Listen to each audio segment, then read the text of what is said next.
boy is back, 'cause you know he's the white boy. Australia is having its census, its 2016 census, and there's some concern going around that so many Australians like to mark themselves down as Jedi, and that this distorts and messes up the survey. A lot of this concern is coming from atheists, but not just atheists, skeptics, humanists, secularists, and so on. Mundane Matt just did a video kind of mocking atheists for being concerned about this. So I'm just going to take a little bit of time to explain why these things are kind of important, and you might want to judge a little bit more whether you want to just make a joke, you're Australian, what are we going to do to stop you, or whether you may want to actually fill it out accurately, and why that's a good idea. Here's the main problem. This census data, I'm going to speak generally because I don't know the specifics of Australia, but census data in general is used to guide government policy.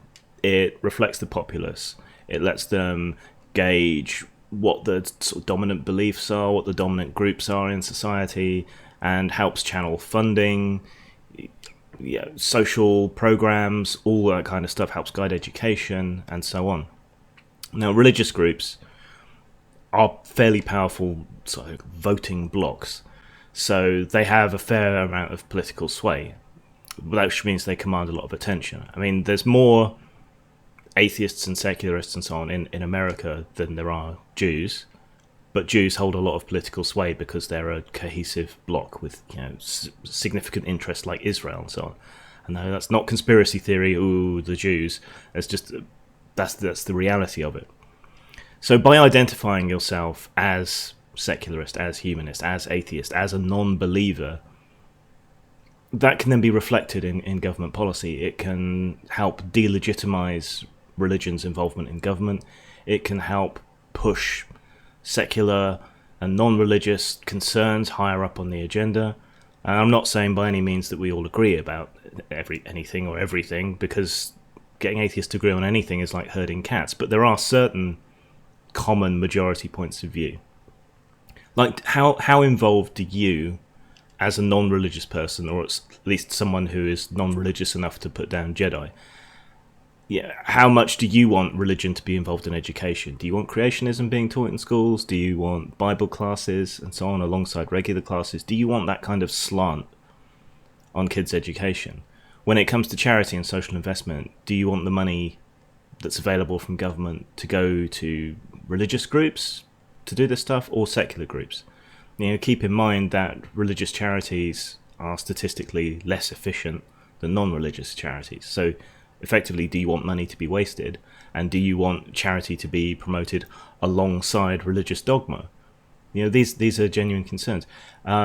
I don't know what the status of humanists is in Australia, but in some places, you can only have your wedding officiated by a religious official or a civic official.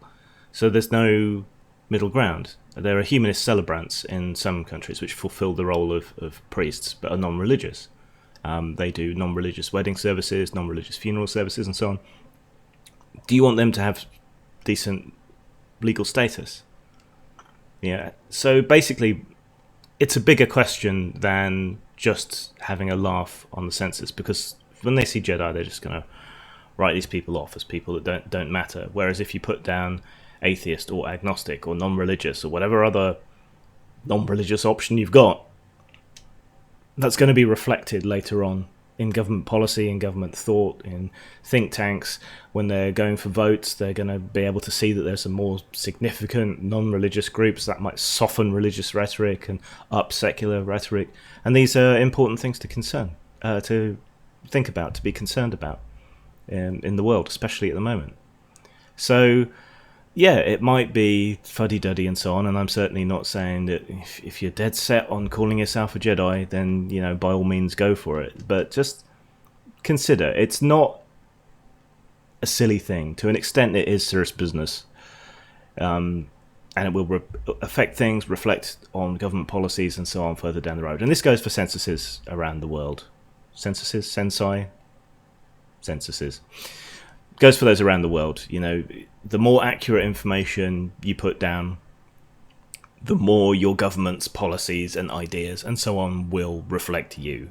So just think about it. I'm not going to be a complete fuddy-duddy and call you names if you put down Jedi, but just think about it. What do you want out of this? How do you want things to go until the next census? Do you want to make a statement that will be reflected in some degree in government policy and electioneering, or not? Bye-bye. If you like what I do here, please like, subscribe. You can find me on social media, on Twitter at Grimachu, James Desborough on Facebook, James Grim Desborough on G+. My main website is postmortemstudios.wordpress.com. If you want to help me out with a little money, which will go to support my games, writing and other projects, you can do so at Patreon, which is also Grimachu.